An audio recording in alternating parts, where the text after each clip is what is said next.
So welcome to what I think might be a HubSpot and Canva first here in APAC. While our brands have certainly had a partnership for the last couple of years, I don't think we've done something like this. So I'm absolutely pumped for today's conversation.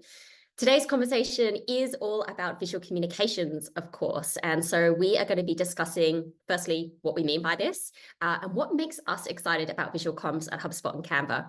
Importantly, we're going to be covering the trends that we think should make you excited about visual comms going forward. And of course, sharing some of our tips and tricks to help level up your content and touching on some of the tools today that can help you do just that. It is now time for me to introduce our wonderful guests for today's session. These lovely folks whose faces you're about to see appear on camera are going to be helping me add color to today's topic and conversation. So I am going to ask them to introduce themselves, tell us a little bit about their roles, what they do. And Shirley, I hope you don't mind, but we'll start with you. Yeah, sure. Thanks, Kat. So, hello, everyone. I'm Shirley, and I'm the Global Head of Social at Canva. Our team looks after all our social media, as you can imagine, but also our engagement with our community, as well as some influencer marketing as well. We operate over 40 channels across 17 markets. I think we're about 13 different languages, and our audiences cover consumer, education, and B2B as well. And we produce all our content that works through the entire funnel. Awesome. Welcome. Greg. Hi everyone, I'm Greg. I'm the Senior Product Marketing Manager for Generative AI at Canva, which is the best job ever. I've spent the last decade working for global B2B and B2C tech companies, and I've been bouncing between the product development teams and marketing with a really big focus on helping orgs scale. In my role at Canva, I oversee the creation of all of the marketing and the marketing strategy for all of our Gen AI products, and I help the product team to guide the development of the tools by advocating for the user at every turn. Sounds like a terrible role. As a great role, I'm going to expect a lot of questions coming your way today on all things AI, Greg. Luke. Hello, my friends. My name is Luke Summerfield, Director of Product Strategy at HubSpot. I've been at HubSpot for about 10 years. Tour of duty all around HubSpot, from the agency partner program to the marketing team to launching some certifications at our academy to developer land. And most recently, as the product strategy team, we partner with product line GMs to explore where customers are going, where the market's going, how do we solve business challenges, and basically figure out what do we want to build next. So obviously AI is a big part of that. My most recent project was leading and launching the Content Hub launch, which launched in April. We'll talk a little bit about it, but it's great to be here with everyone. Thank you for joining us as well. You heard it here, guys. If you have questions, if you're a HubSpot customer and you want to influence what we build next, Luke is your person to talk to. And that sort of reminds me that I have not formally introduced myself. So I'm Kat Warboys. I look after our APAC marketing team here at HubSpot. Similar to Luke, I'm a little bit of an old timer at HubSpot, coming up to 9 years, not too soon. So yeah, very, very delighted to be your host today. Right, let's keep the engagement going. As I said, those questions as we go, put them in the Q&A box and continue to share where you're coming from today in the chat. But we are now going to get into the good stuff. And by good stuff, I think we should probably start at the very beginning, Shirley. What is it we really mean when we say visual communications, right? Are we not just talking about content marketing? And why does this matter? Yeah, so I guess to me, visual communication is using images, graphics, other visual elements essentially to communicate different information, ideas, and messages, I guess, in ways that makes it engaging and easy for people to understand. It's also about increasing productivity, helping people elevate creativity, and improving, I guess, brand awareness, employee culture, as well as communication and different experiences. At Canva, we recently actually surveyed almost 4,000 global business leaders around the world. And we wanted to really unpack and understand how they're embracing visual communication tools in practices such as their workplaces. And what we did find is that it's definitely a growing area. It's also helped a lot of organizations create brand trust and also see longer term benefits in things such as shortening the sales cycle. And what we might share today is actually some of the stats in the research. What we found is that 89% believed visual communications carries more authority compared to other methods. 88% said that visual communication tools have accelerated their sales cycle purely because it's much more digestible and thus led to more responsive and engaged prospects. And one area that is supercharging all of this is actually Gen AI, which has opened up endless opportunities and possibilities for people to be creating high impact content and be able to do that at scale as well. Yeah, definitely. And it's a great report. I'm sure we're going to send that round as part of the resources after this so people can have a full read of it, but excited for you to be sharing some of the insights with us today. I really want to emphasize a couple of things you said about visual comms, and it's that sort of idea of the visual elements that we're using to communicate, ideas, information, and messages, right? And I think it's important to emphasize that because when we view that through that lens, we're not just talking about content marketing and marketing teams here, right?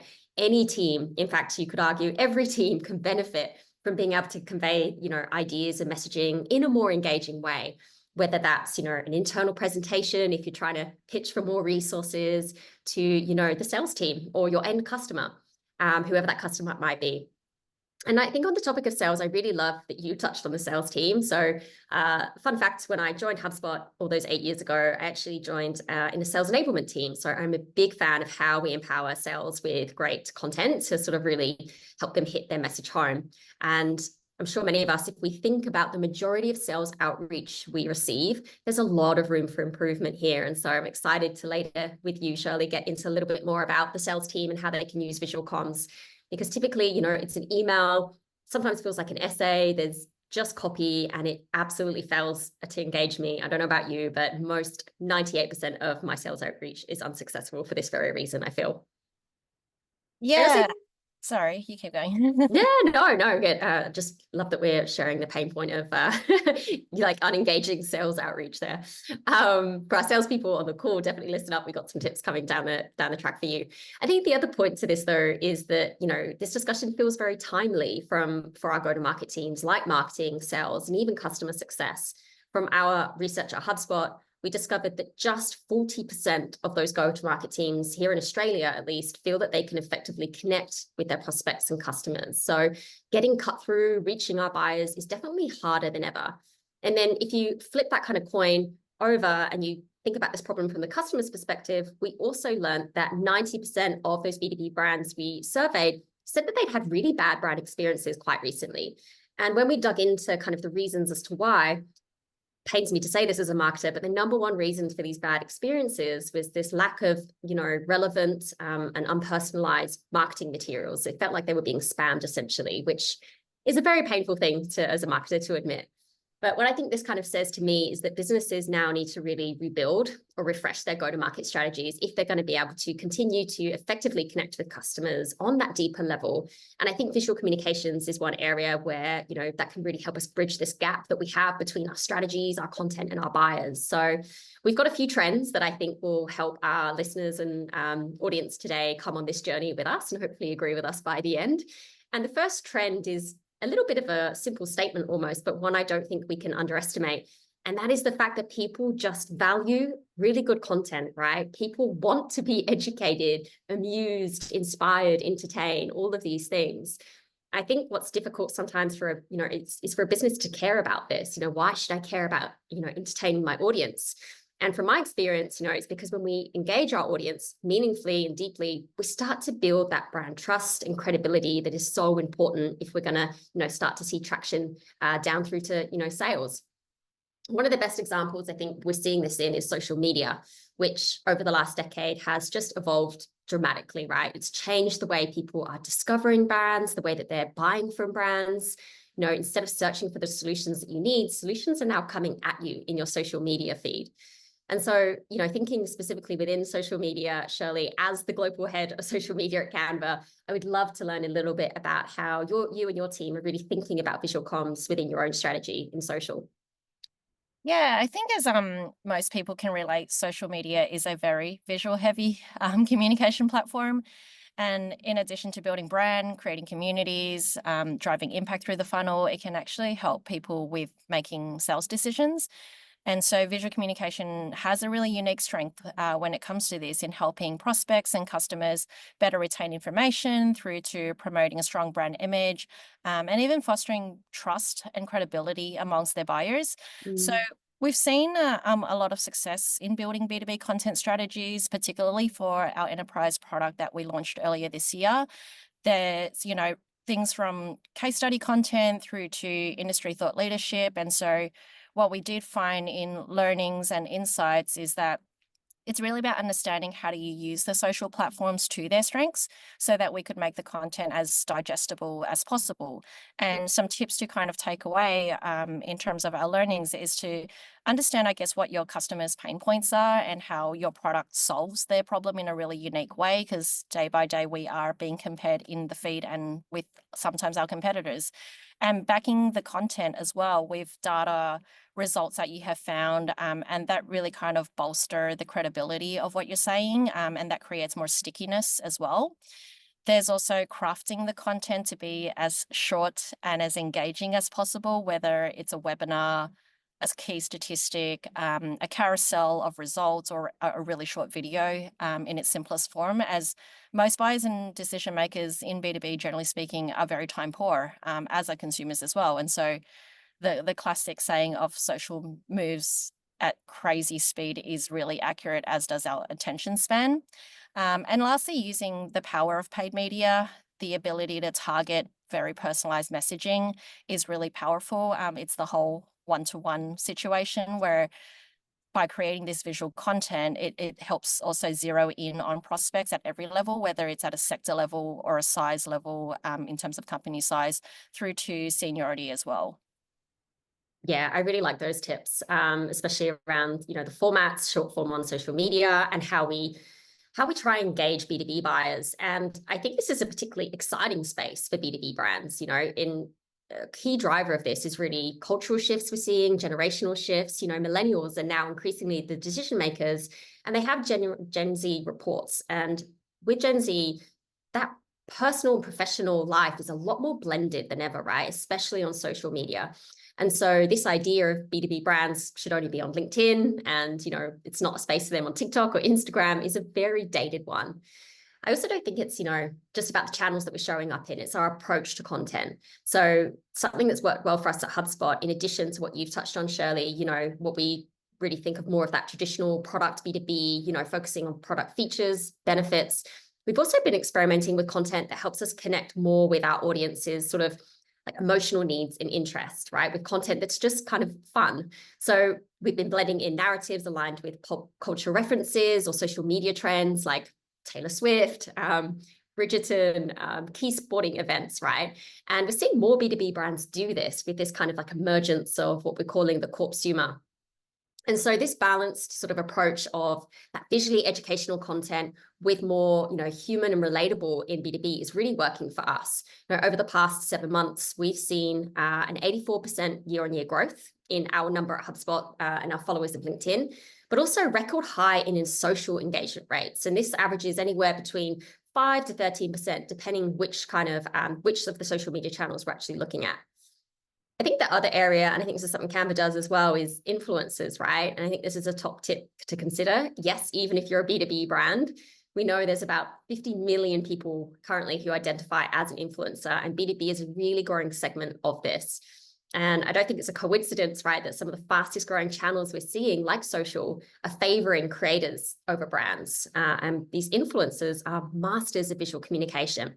And so I kind of want to stress here that I don't think there isn't a place for brands on social media, not at all, but I think we can learn a lot from what influencers are doing really well in this space of visual comms. What we found through some of our experiments is that, posts that feel too produced or polished start to get misunderstood as ads, and they really start to feel corporate-y, and they lack that authenticity. And again, that's something that I think the influencers are doing really, really well, is authenticity. So we're seeing far better results if we get an employee just to do like a 30-second video on their own camera and uploading it that way than we are with sort of heavily produced content. So that's a lot on social media. And we did say that there were some tips here for our sales teams today. So kind of want to move into that space now. And curious, how you think, Shirley, brands can really leverage some of these visual communications to engage prospects specifically, and really start to see tangible results for sales teams, anything from, speeding up or shortening that sales cycle, for instance. Sure. I think as we spoke earlier, visual communication is naturally about more digestible content so that people can retain information better. Ultimately, I think when you look at that through a sales lens, it can help prospects stay engaged through the whole sales process. So when we did our research, as referenced earlier, we also saw that 90% of sales leaders agreed that visual communication accelerated their sales cycle. And I think a big part of this is about giving the departments the ability to self-serve visual content that is on brand. For example, creating brand templates for the sales teams to use for RFPs or pitch decks that they're working on so that they can easily switch in a logo or an image to make it more personalized to a prospect. Using templates can also empower the teams to create content at speed. As I kind of can't stress enough that the whole time poor situation. And so it also doesn't bottleneck the marketing department as well. I think there's much more efficiencies we can see across the board there from a wall-to-wall perspective. And when it comes to, I guess, creating lead nurturing campaigns as well to outreach to cold prospects altogether, I think at an industry level, typically the 3 rounds of emails generate a high response rate. And so to kind of expand on this approach with visual communication, you could set up a sequence of 3 touch points for sales. So this could include using an image that links to an explainer video or a customer case study, or even some key stats from research. And all of these things, I guess, combined can really make, I guess, a productive and efficient process for the sales cycle, which, as you can imagine, naturally does end up shortening it as well. Yeah, definitely. I love the suggestions around marketing, creating those templates for sales to use, to ensure that we're seeing also just the brand consistency flow through, right? If we're doing all this at the marketing level, how is that being represented by our sales team in the form of pitch decks, case studies, as you say? And I think you make such a good point on we don't want to create sort of bottlenecks by, one-on-one or particularly one-to-one requests of the marketing team, but more how can we start to build templates to empower the sales team? I think it's such a good point. What I love about the use case for sales is, if you have a product or a service that's maybe, the first of its category or a new category, so people aren't as aware of what it is or how it benefits them. Or maybe you just work in a really complex industry where there's a lot of nuances. Visual comms just absolutely helps simplify messages in some of those ways that you've already suggested, like infographics, for example.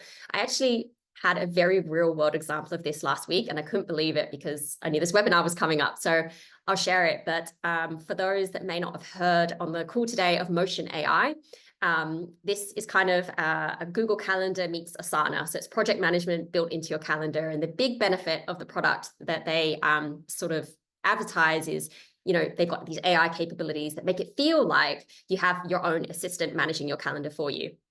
Now, conceptually, I absolutely understood this. What I was struggling to understand is how it actually worked. How did it show up in my calendar? What was it going to do to some of my processes that I already had in place? How was it going to improve it?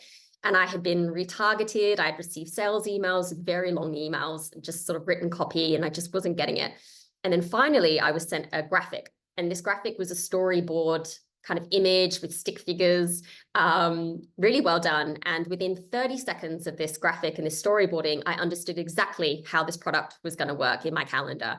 And needless to say, by the end of that day, I became a customer of Motion.ai. And this is not a big plug for Motion AI. This is a very real world example of how I think, struggling to understand how something would work, even though people have tried, explaining it to you in written format, sort of the power of a visual communication to really simplify that idea and make it digestible. Something else that I'll share that works really well at HubSpot is video as part of our sales outreach sequence. So something our reps will do that's been really successful in the past is they'll record a video of, say, the prospect's website. So immediately as a prospect, I'm like, that's my website that this person is recording a video of. And our reps will actually start to give, tips or advice for where they think the prospect could maybe stand to, have some room for improvement on, say, how they're capturing leads, for example. And so I think this kind of personalization combined with a visual element really starts to get cut through and help establish, trust and credibility with a colder lead. I think all of this is really kind of bringing us to our second trend today, which is around personalization. So that desire for more personalization continues to be the number one driver for great customer experiences. People want to feel like that content they receive from a brand has been made just for them, which of course can be tricky to do. But it's not just our customers. We spoke to Australian brands in particular, and 78% of them agreed that streamlined, personalized customer experiences are key to their business growth going forward. So Shirley, if we can take, some of the principles of visual communication and create these more tailored experiences for our audience, what are some of the things we can think about? Yeah, so I guess with today's average person being exposed to so much content, I think it's easily in the tens of thousands, if not more. Personalization is really needed to get cut through. And this is especially prevalent when you're thinking about high impact visual communication content, such as social media assets.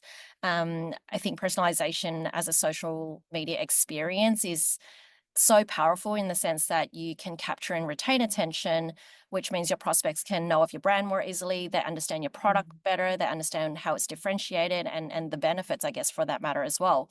So when you're creating personalized social media content, there is an opportunity to think about it from a one-to-one perspective through to a one-to-many, depending on the design, whether it's organic, whether it's paid. There is a lot of ways that you could approach it. So for example, we recently launched Work Kits, which is part of our enterprise solution, and it talks to professionals in marketing, sales, HR, and creative departments.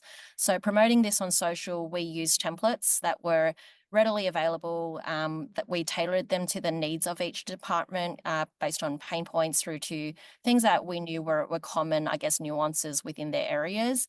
And it was as simple as tweaking the copy in the template and keeping everything else still locked from a brand perspective. And it was just a matter of a few clicks. So when it's highly relevant and it's feeling like it's tailored to your day-to-day, it can really be as powerful as staying there on your screen and reading what the post has to say. And this is serving it to a targeted viewer in essence, so that they can instantly relate, they can stop the scroll, and they're more likely to act upon it as well. Yeah, stop the scroll. I feel like that's a hashtag if it's not already. Really, really great tips. I think, personalization really comes into its power, because we're talking a lot about visual elements here, and sometimes we do just want to send an email that is, copy and that's appropriate for the engagement. I think this is where personalization can even make, an email really stand out.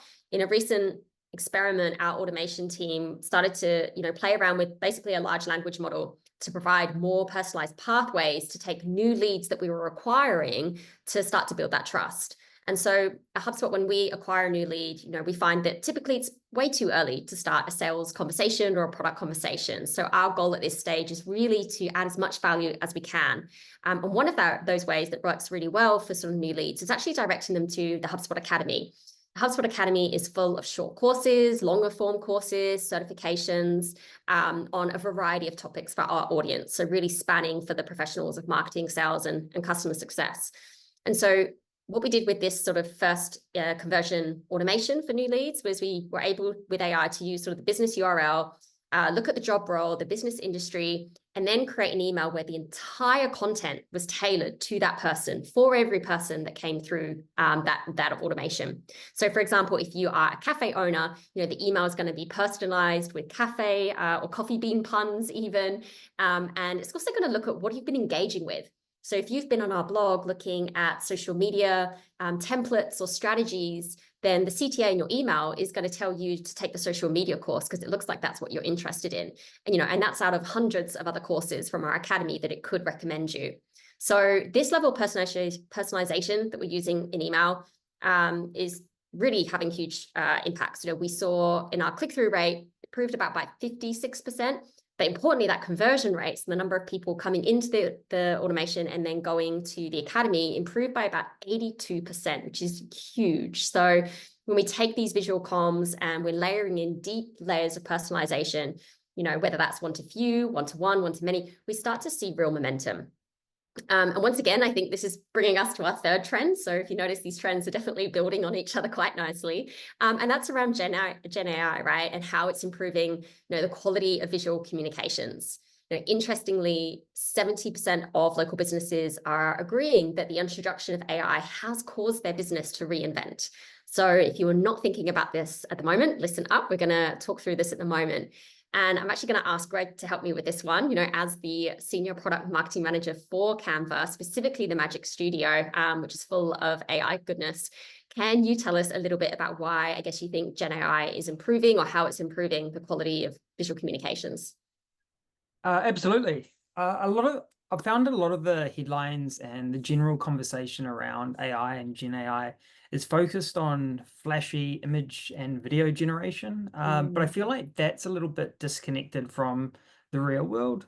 In reality, as we can see from the visual communication report, 91% of APAC organizations are already using AI to improve their visual communications. And that's through two very distinctive ways. Firstly, speed.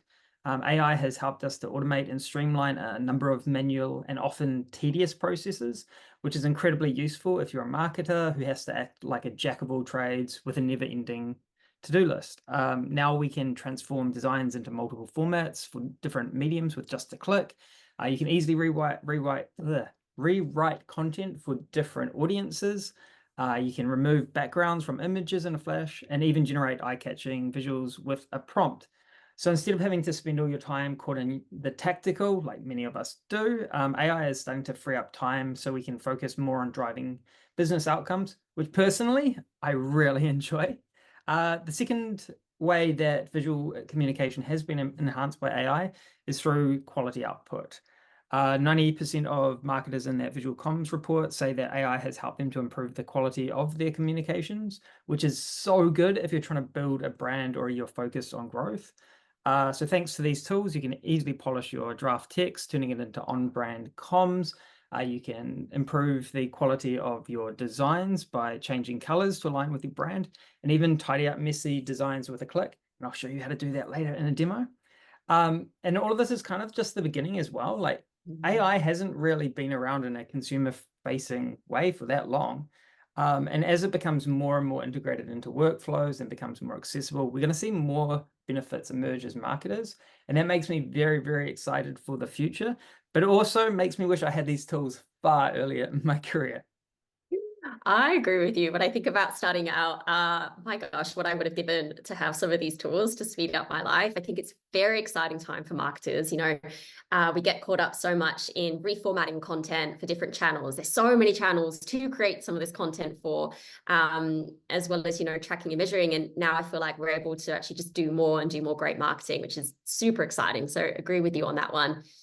Luke, I have a similar question for you as HubSpot's Director of Product Strategy. Where are you seeing our businesses, our customers using generative AI? Yeah.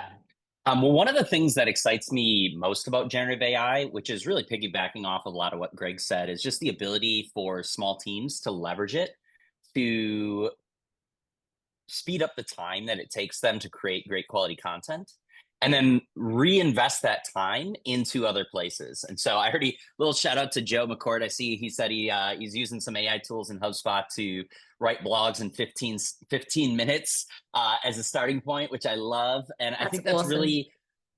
it really just goes to show like the power that you can have in getting from a 0 to 1 draft on a lot of content.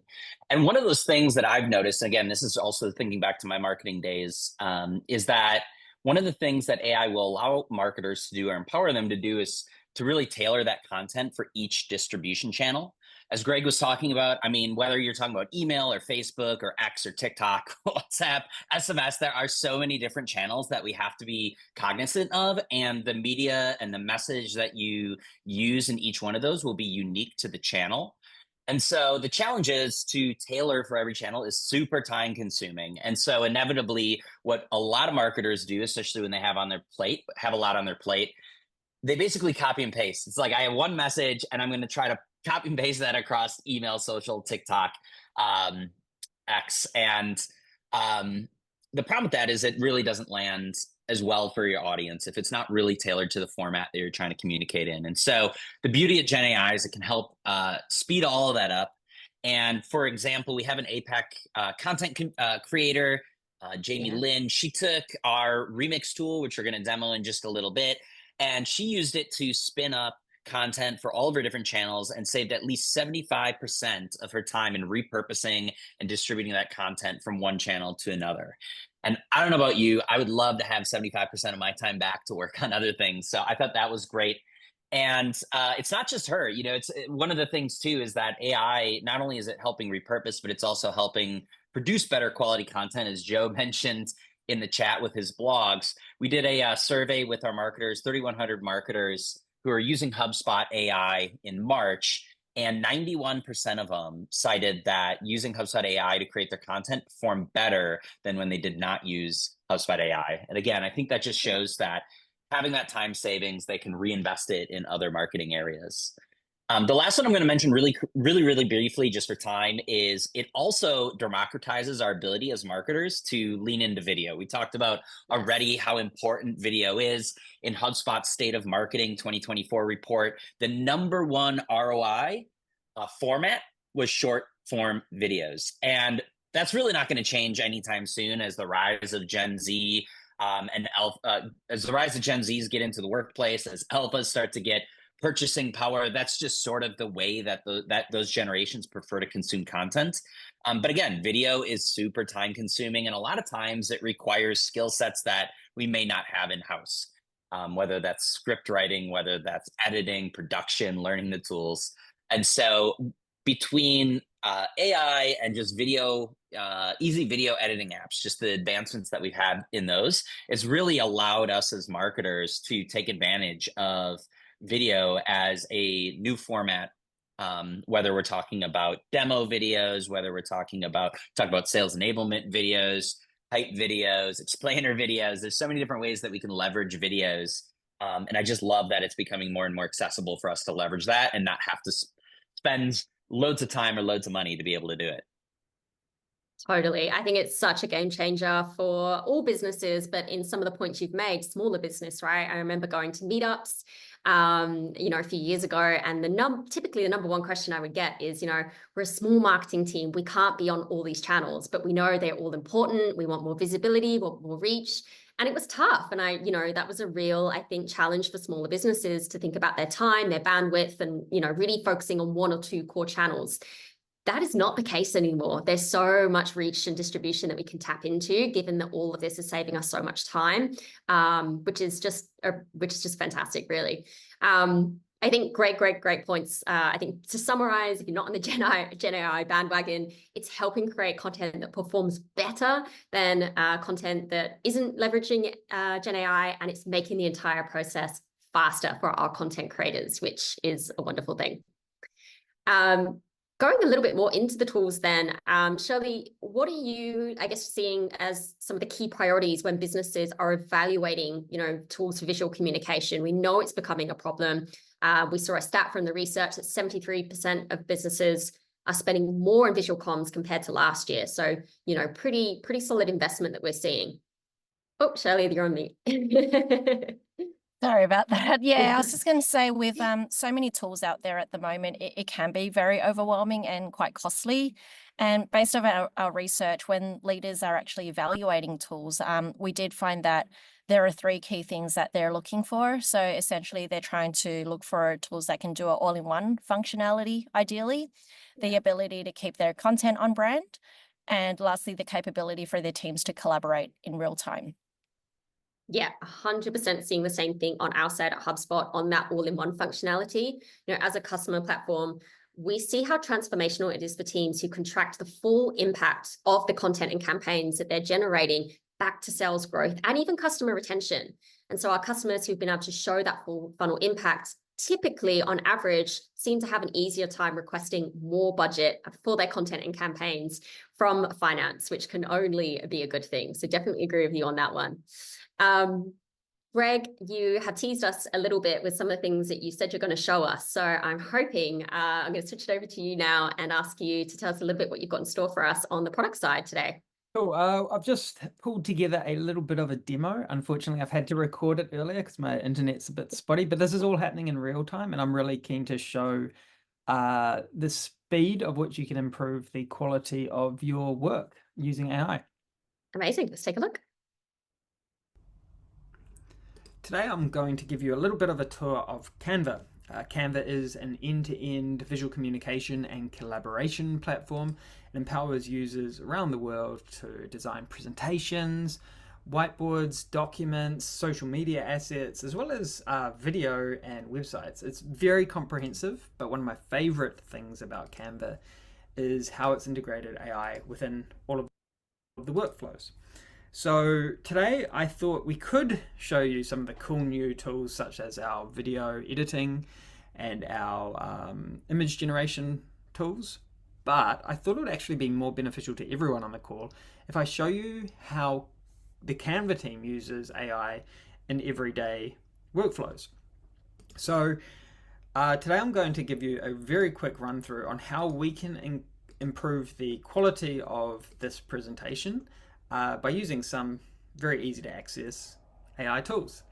So to begin with, I have created a brand kit, and a brand kit is a single repository that anyone in your team can access with all the on-brand assets you can use. So for us, for the sake of this presentation, we've created a brand kit for the Co-Media company, and we have logos, some colors, some fonts, as well as a brand voice. In other circumstances, I would have added photos, graphics, and icons, but today we're just really focusing on this. So to begin with, we've got this very sparse front page or title page of the presentation. And I really want to bring this on brand. So I can do that very easily by adding primary colors from our brand kit. And within a single click, we can now make sure or ensure that this is on brand. We can also apply it to all pages, but for this presentation, I'm only going to do the front page to make it more punchy. Now we can see here that although the colors are great, the actual contrast has made me very aware that the alignment's wrong. The text is not going over the face of the lady. We've got misaligned text here. And as we click through the pages, we can see that a lot of the images are out of whack, the text is misaligned, and some of the pages just look a bit boring. So I really want to fix that quickly. So to do that, I'm going to go to Design, past Templates, and into Layouts to access a inspirational AI tool. This tool in seconds generates a bunch of different layouts for your design to help you instantly improve it. And I quite like this top one, or we could scroll down and maybe pick another one. This one here looks quite good as well, so I'm going to pick this nice split. So this front page is starting to look quite good, and we'll go through and we'll do the same thing for every page. We'll find a new layout that's more appropriate and more impactful. We can see here, this layout has aligned all of the images and recropped them to make them work, and now all the text is aligned. And this looks far better to what I had previously. And again, this is just taking a couple of seconds and a couple of clicks.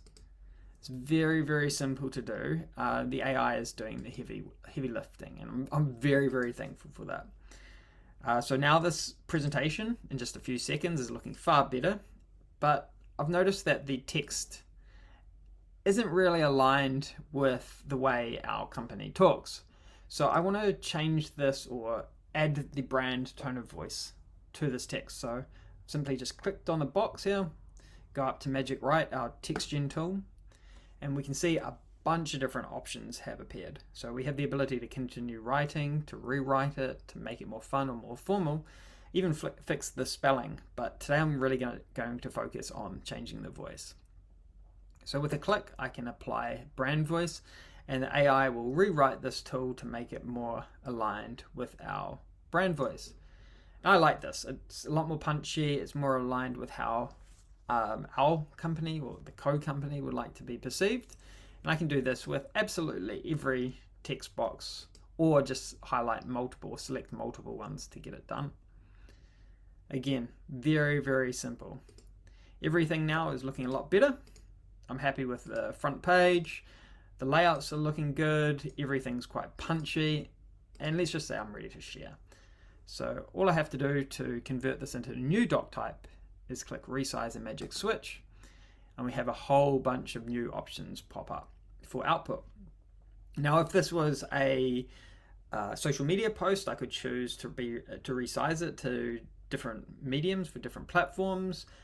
We can also change the size for different to get it printing to the right aspect ratio, etc. But today I'm just going to focus on transforming it into a doc. So I just want to do an outline of the presentation to make it easier for everyone. So I click outline and then transform into doc. Now this is one of the tools that I find myself talking about as a marketer quite a lot, because I've worked in digital marketing for a long time, and when I've had to scale assets, I've had to get graphic designers to resize things for different formats, and it's been a long, laborious process where we've had to go back and forth. Magic Switch fixes that, and in seconds we can see that a doc has already been created. And so we've got a little bit of a logo or header there, we've got some images and some key takeaways as well. So this is a massive time saver and a very real workflow that we use internally. It's something that has saved me a ton of time, and it has improved my writing, and I hope it does for you as well. Very slick and very powerful. I love that. I can see some excitement in the chat going. Just a reminder, if you do have questions for Greg after that, or some insight into the tools, make sure they go in the Q&A box, not the chat. Otherwise, keep some good conversation and comments going in chat by all means. Luke, I'm going to ask you for the same. Like, can you show us some of the tips and tricks in the tools that you were alluding to earlier? And I think you're going to go for the live demo, right? I am. I just had to request screen sharing, so we'll see if we can get it started. All right. I think I got it now. Nice. All right, cool. Thanks, my friends. I'm going to show you HubSpot's new content remix tool, and this is an AI-powered content repurposing tool. We built this to help save marketers loads of time to be able to take a core piece of content and repurpose it into many different formats and channels. Now, I'm going to start with just a blank canvas so you can kind of see the whole creation process, but we also do have, a number of pre-built templates that come right out of the box. You also have the ability to save remixes if you ever want to reuse them, which is real common if you run regular webinars or regular events. So when I get into my canvas, all of Remix starts with a core piece of content, and there's a number of different types of content you could start with. You could start with remixing from one of the blog posts you've written. It could be a site page. For example, if you have a pillar page on your website, it could be a landing page, maybe for an offer. You also have the ability to start from a new text. And so this is a great option if you run a podcast and you export the transcription and you want to create a bunch of assets to promote your podcast. You can copy and paste that in here. We're working on the ability to upload a new document file. So imagine that you've created a campaign brief PDF, or as Greg was just showing, you've exported your beautiful Canva presentation. You want to upload it to create a bunch of supporting assets to promote out your webinar. You'll be able to do that in the near future along with video as well. Or you could start with a URL. So imagine you're running an event and you have an event website and you create a bunch of assets in a campaign to promote that event. But for the sake of this presentation, let's imagine that we're running a campaign, and I'm going to run a campaign on our data analytics trends of 2023. So you can see here, I select that into our canvas. It immediately loads the landing page itself, and then it gives me the option to say, what do I want to repurpose this piece of content into? And I have a whole slew of different options. And so for us, our campaign typically consists of an ad. Let's say we want to run 2 different formats on 2 different channels. It may consist of a blog post. It may consist of an email, so I can shoot out a targeted email to my subscribers. And then I want to create 2 social posts. From there, we're going to give you the ability to add additional prompt logic or objectives or information to help make sure that the output of our AI is as accurate as possible. The great thing is what we see from customers is they can spend some time really fine-tuning and building out these great prompts for the AI and then save them in their templates so that when they run their next campaign, they basically have these like pre-optimized prompts to reuse in seconds. So I won't go through all these in detail, but you see on the left-hand side, you can fill out some information. You can determine if you want an ad image for your ad. You can add in how long do I want some of my blog posts to be, and so on and so forth. For the sake of the demo, just assume I filled that in. I'm hitting generate, and you can see in a matter of seconds, we've taken that core piece of content and repurposed that into a number of ads, into a number of social posts, into a blog and an email. Now, blog and email always takes just a second to populate, so because they're a little bit longer pieces of content. So I'm going to jump into one that I already created before this. You can see I now have all of my content here. Now, the great thing is I can jump in here. I can review the content to kind of see what this initial draft that was created and how do I like it. If I want to go back and give more guidance and regenerate it, I can always do that here. But once I'm ready and I feel pretty good about this draft and I'm ready to take it and polish it and publish it, I can either copy this to my clipboard and take that to wherever I'm doing my blogging, whether that's WordPress. If it's an email, you could copy it and take it to wherever you send your emails from or wherever you manage your social. But if you're a HubSpot customer, we save you even more time. So for Joe on the line who's doing his blogs in HubSpot, you basically can click View in Editor, and we will auto-magically spin up a brand new blog in your tool with all of the content you just created. This gives you a 0 to 1 start on your blog in a matter of seconds. Now, speaking of repurposing, I think, Joe, you mentioned that you use this. I'm picking on you today, Joe. Appreciate you calling out using HubSpot. If you want to repurpose your blog into a narrative or into a narrated version of your blog, it'll pull in the transcript. You can pick your AI voice, and in a matter of seconds, it'll generate a hyper-realistic narration of that blog. Now, the other cool thing is, we know with blogs, it's important to have visuals. That's the whole thing that we've been talking about here. And the beauty is right out of the box, you have this beautiful ability to tap into all of your Canva assets. So I can click design with Canva. If I already have, something built in Canva, I can sort of pick that template and it'll pop open Canva. I can pick my assets and it'll automatically drop those assets right into your blog. Now, I want to give you 2 more quick examples of how you can use this content remix. In this case, it's for a content marketing strategy called the hub and spoke strategy, one of my favorites, where you build a really robust pillar page on your website that you're really trying to get ranked for a particular search term. And in this case, from that pillar page, you then want to create a bunch of supporting blogs to create this internal linking structure to pass on all that great link juice to that pillar page and get it ranked. So I selected my pillar page. I then created all of the blog posts from that initial pillar page of content. And then from there, you can see that this repurposing branching logic continues. For each one of my blog posts, I created an audio file of that blog, which I'm going to upload into my podcast distribution tool to send out to Spotify, to Apple iTunes. It created an image, a social post, everything that I need to basically hit the ground running with a bunch of drafts to promote this out. The last example that I want to show you is imagine you're running an event. And so in this case here at HubSpot, we run a little event here at HubSpot or in Boston every year, coming up in September called Inbound. Shout out in the chat pane if you've ever attended Inbound. But I added the Inbound link in here and imagine I wanted to promote this event.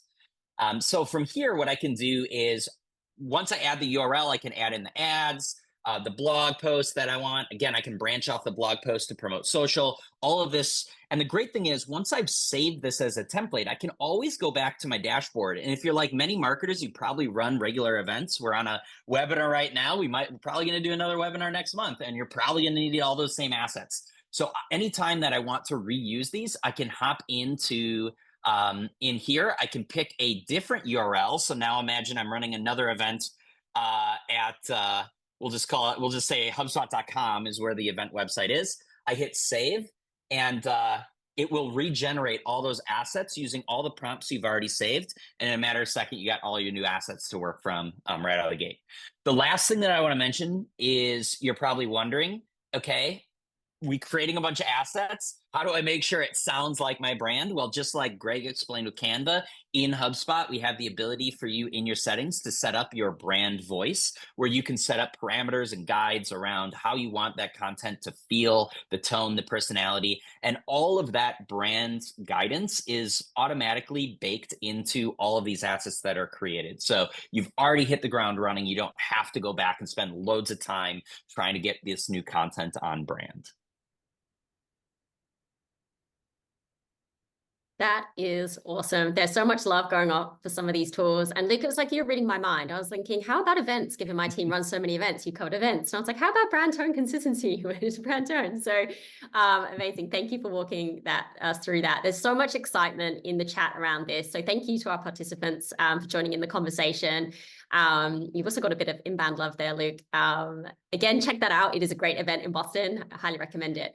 But just given all of that excitement on some of those tools, I thought we could run a quick poll before we finish up with your questions today. So you should see this pop up on your screen. If you have questions, more questions, very specific to some of the tools that you've seen from Canva or HubSpot or both, let us know in the poll. We will make sure somebody follows up with you to answer those questions, especially if you're wanting to understand, these are just a fraction of what some of these tools can do and how they might apply to your business. So highly encourage you filling that out. I was going to do a quick summary of the discussion today, but we have very little time left. So I think we're going to move straight into our audience questions. So and I think we've had some really good ones come through as well. So if I can find my Q&A box. Amazing. So one question we have is, can the team share any tips on how to ensure that sales teams are using the branding and language that marketing used in the content or copy with their prospects? I find that marketing and sales work in silos, so trying to build a more harmonious approach. I have some thoughts on this, but also opening up the floor to any of our speakers today. I mean, just piggybacking on what I was just showing, at least if you're a HubSpot user, that brand voice also gets applied to all of your sales emails as well. And the tools show up right in Outlook or Gmail for your sales team to leverage right where they do their work. And you can also leverage it in all of if you're doing like sales sequences or pre-built templates. And so that's one way that we at HubSpot make sure that all of our sales reps are speaking in the right tone to match our brand. Yeah, 100%. I think that's one of the key elements, and hopefully what people got from these tools today, or the insight, is that this is actually going to really help bridge the gap when it comes to brand and content assets between marketing and sales. That time-saving ability to create templates that the team can use, I definitely see as a game changer for mine. We get a lot of ad hoc requests, which we love from our sales team, but I think we definitely don't want to be the bottlenecks when it comes to creating content for them. So definitely some of those features making sense there. What else do we have? I think there was a question. I really liked a question around, what's the right balance between polished and casual content? I think this goes back to the question or the point we made around, how with social media, we're seeing better results when it's not polished and heavily produced, and it's a lot more informal and casual. So Shirley, how do you think about this within social? And I can add in my thoughts as well.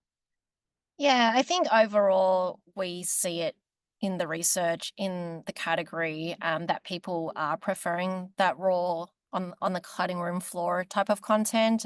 It just feels much more relatable, approachable. It's a very lean in experience. And I think that's to your point earlier, Kat, around why creators and influencers are so successful, because they're not film producers, they're not movie makers, and they're able to film and get that engaged kind of audience.